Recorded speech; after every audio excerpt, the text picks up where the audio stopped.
What is courage?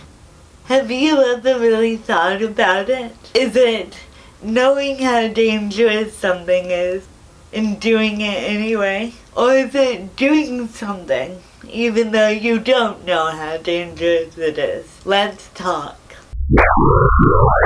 Hi everyone! Today we are talking about one of my favorite books from when I was growing up. Number the Stars by Lois Lowry. The book follows Anne-Marie and her family as members of the Danish resistance against the Nazis. Her family is doing their best to smuggle her best friend Ellen out of the country into safety. One of the most exciting things about writing for young readers and young people's literature is seeing the stuff that we think we know through the eyes of a young person. During the opening of the book, Ellen and Anne-Marie are racing each other through the streets of Copenhagen when they innocently bump into a Nazi officer, and it's clear that while the mishap is scary and awkward, the two girls have very little clue as to what is actually at stake.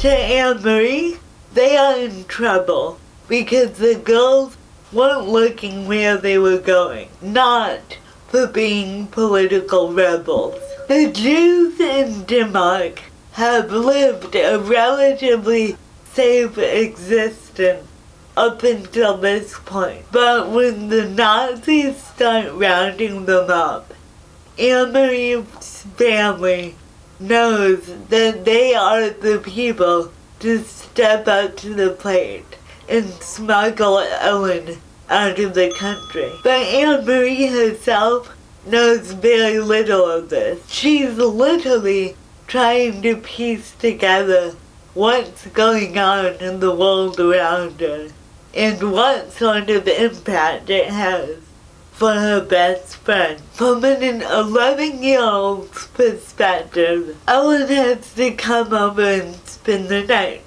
just to make it easier for the adults. But inevitably, Anne-Marie finds out more about the dangers her friend is in, just because she is who she is, and about what the adults must do in order to keep Ellen safe and alive.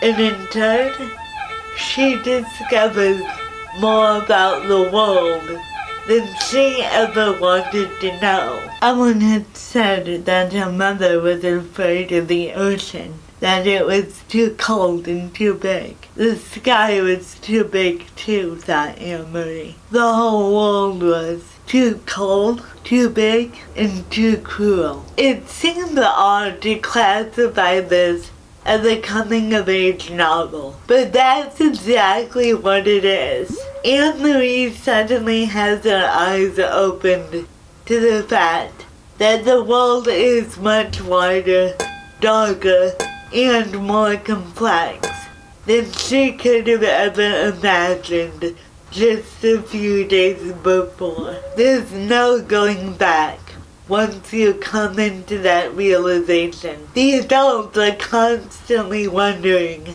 how much to tell Anne-Marie, whether giving her information will make her more fearful, therefore putting the entire family at risk, or embolden her to do what's right.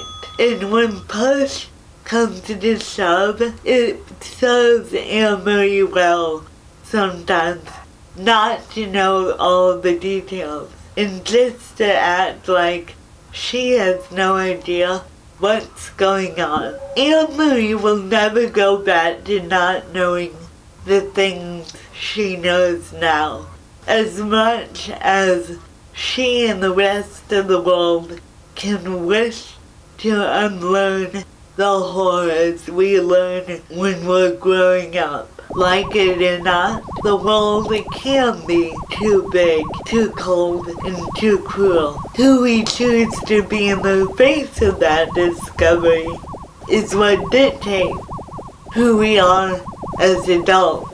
How about you? What was the thing you learned about the world which meant there was no going back to where it was before? Let's talk down below. Lit Cafe is created by Aegis Productions, edited by Liliana Constantine, and filmed in the UK's very own Artworks Elephant in South London. I'm Athena Stevens. Feel free to follow me on Twitter to keep up with all we're up to. Remember, it's a brave new world out there every day.